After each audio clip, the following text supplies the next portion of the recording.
Hello guys and welcome back to the channel. In this video, I'm going to show you how you can connect Claude to NotebookLM. So let's get started.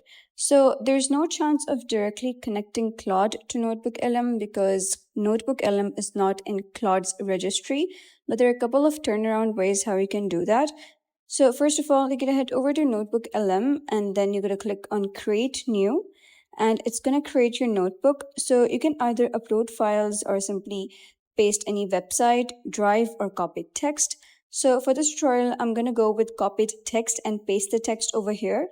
Then click on Insert and NotebookLM will simply process your text and generate questions regarding to the text that you pasted. So there are numerous questions such as what define the essential biological characteristics of all animal species, since my pasted text was about animals.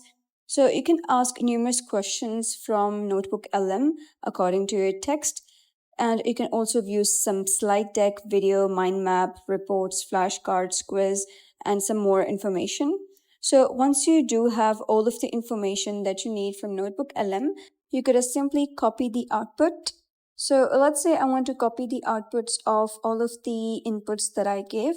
So I'm just going to copy the text like this and go to Claude, and then I'm going to paste that over here and ask questions such as, can you summarize it further? And then I'm just going to press enter. And now Claude is going to process my request. It's going to read all of the outputs given by NotebookLM, and it's going to summarize it further for me in a very shorter version. So it's not really a direct connection, but it's a turnaround way of how you can connect Claude to NotebookLM.